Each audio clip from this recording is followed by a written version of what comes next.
Welcome back to the Social Club on Ball Street. We're talking about Liverpool because I'm here and I like to make sure that I've got something that I know a little bit about. The question is, because I want to know from an outside perspective, and I'll come to Josh first on this. Liverpool now up to 6th in the Premier League. A good win the other week against yourselves. Are Liverpool dark horses for the top 4, and then, you know, let's go wild and put loads of undue pressure on beyond that? I think they're always in with a shout, but there's always going to be that sort of... The medium people, they always want a title race. But they are in a good position. I mean, they've had some horrible...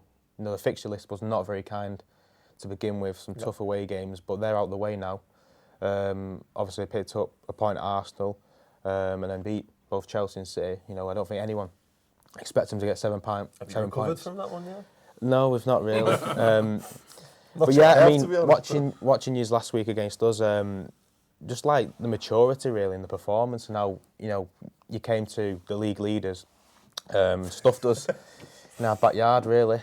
Champions elect. We were sort of, you know, we can talk about our naivety and all that, but it was a really good performance from Liverpool. And now only 6 points, you know, off the top, with, you know, possibly an easier run of fixtures.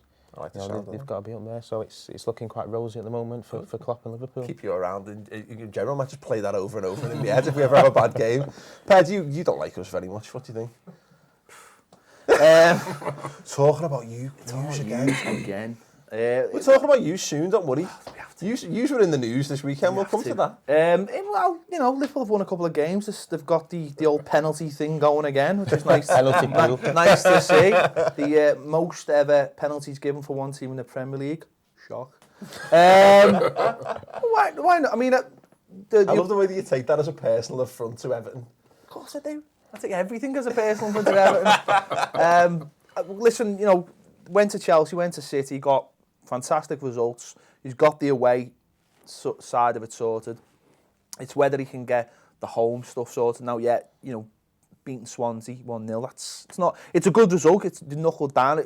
It's whether when you get those tougher games at home. But the Premier League's so open this season, and no one's really showing anything, are they, of anything, you know. Is the Premier League shit this season? It's shit every year. No, I know, but we say this all the time. And I know you are like, you know, you big up on the MLS because you have a whole MLS show dedicated to it, yeah. And I know you love the excitement of that by comparison. Because I want to know the opinion on this, because Robbie, you're always right up there at the top.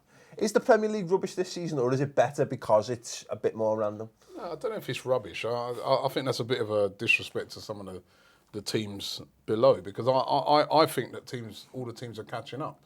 There's more money to spend for a lot of the other teams. They're able to go out there and buy better quality players. They're getting good quality managers in. So I just feel that teams around the top teams are catching up. You know, teams are still spending lots of money on players and stuff like that, but the other teams can afford to go out there and buy, you know, look at Swansea, who you played yesterday, can afford to buy someone like an AU. These guys are players that probably a couple of seasons ago would have gone to an Arsenal or somebody like that. Who can you afford to buy, Ped? Pretty much anyone. Yeah, but they bought, they bought Lukaku for nearly £30 million. Yeah. They would buy a goalie. That's all I want to go. No, but would you have done that years ago? You would not have bought a Lukaku for nearly £30 million. I don't necessarily. So that's what I'm saying. Yeah, you know, yeah. This is the difference. I don't necessarily. That we're seeing in the Premier League now. I think it's a bit. I don't like it's rubbish. I'm not being more competitive now. The thing is, I agree. Competitive, is that better though? I mean, don't get me wrong. I think it is more competitive, and we've got loads of more even teams.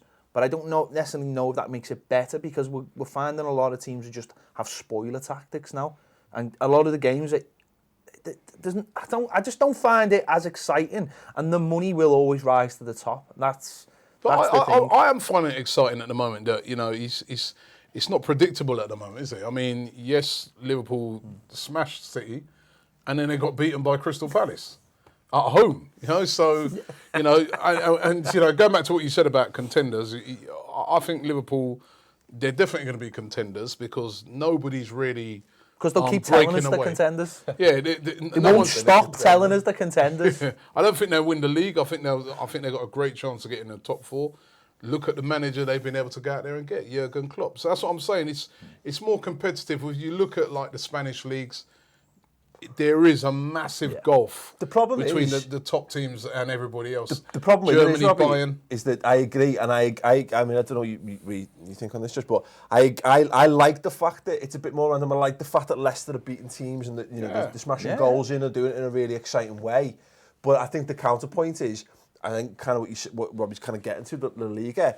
There's no question that the top players in the Liga are better than the top players in the Premier League, and I guess that's where the argument comes down to. There's a few of the real top players in the world that are still attracted to going to La Liga to play for either Barcelona or Real Madrid, and then you've got teams like Bayern that have also got like loads of elite players that they've signed, right? But I still think the Premier League, I like it because it's much more competitive, and as I said, I think it's the best two. I think it's the best two leagues in world football one of in the terms of the overall quality. Yeah, one of the main differences in La Liga is that, like, say you had an equivalent to Leicester and they had a Jamie Vardy, you could be guaranteed that by January, Real Madrid or Barcelona would just come and buy him. Yeah, or Stoke.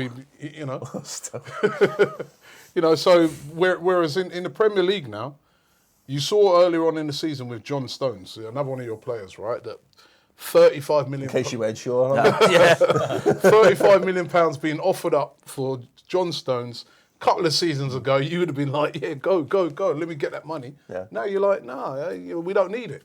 We don't need that money right now because it's more important that we do well. Loaded. Yeah. All that fat Joseph money coming in. All the Premier League teams. We aren't begging are to the loaded, council. aren't they?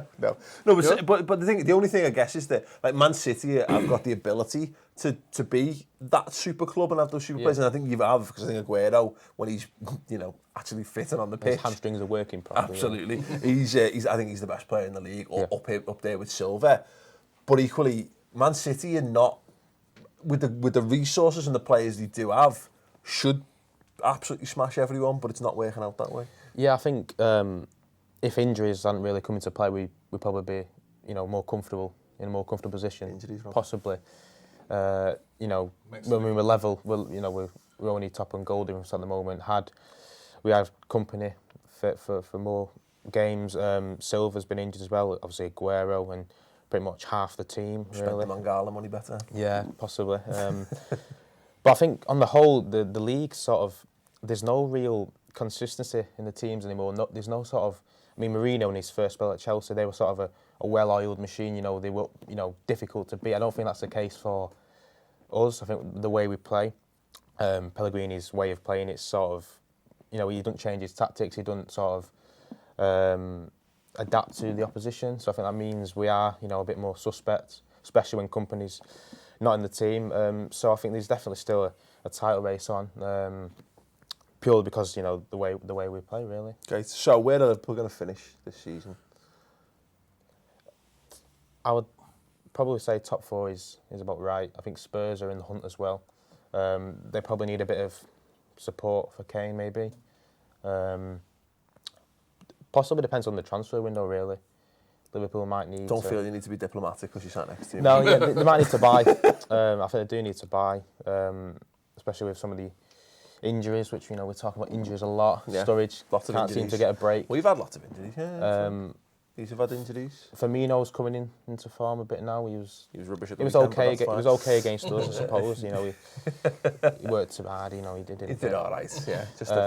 But yeah, I'd probably say top four is reachable, and that's probably about as good as you'll get, really. Robbie, go on. I think top four as well. Yeah? Yeah. I think Liverpool are good enough to get into the top four. They've got good players, and they've got a very good manager now. So, yeah, why not? Great. Pez? Fifth.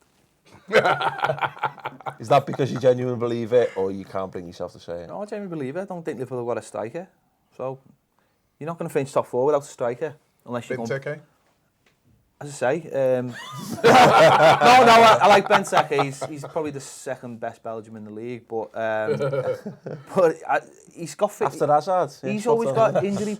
He's never quite fit, is he? And I think it's great to have a formation that doesn't allow a striker at times. But I think ultimately you need those goals. Look at Tottenham. Harry Kane. He's the massive difference. Even us, Romelu Lukaku. Where would Leicester be without Jamie Vardy? You always need that one thing, and I think that might stop Liverpool. But then again, January's there and they could go and buy. But equally, we're in touching distance of Spurs, who everyone's talking about being title contenders. Harry Kane's I'm in not the form talking of about Tottenham being title No, you're not. contenders. Yeah, no sensible person would. Yeah. But people are, because that's what football's all about, isn't it? That's what Jamie Mental Redknapp gets shouts. paid for. Effectively, that's what he gets paid for, to keep the title race alive and help entertain the fact that teams like Tottenham can win it. No. And we all know they can't. No, you're right. I fully agree. I was saying this on our show today, that if Liverpool can clock that goal scoring problem, Please tell me you didn't just say Klopp. Klopp, Because I wish I had now. That's a bedsheet banner, that, isn't it, mate? it is. Knock yourself out. But you like that one? That's for free. We can have that one. Yeah. So yeah, if we do, we can get someone who scores 20 goals this season. We'll probably be there or thereabouts. Definitely. But if not, I think it'll be a bit tighter than all that. Do let us know, where do you think Liverpool are going to finish in the league this season? Are they dark horse contenders for the top? Give the video a thumbs up. Check out the rest of the content. If you disagree with anything that's been said here, again, go mad. That's what YouTube comments are for. Just caps lock on, just explode some shit into the comments. We live for that. Anyway, check out the rest of the show. We're talking about how rubbish Newcastle are, talking about Arsenal and how they're just, moaning about injuries when it's not really a thing. And loads more as well. If you haven't subscribed to the Paul Street YouTube channel, do that now as well.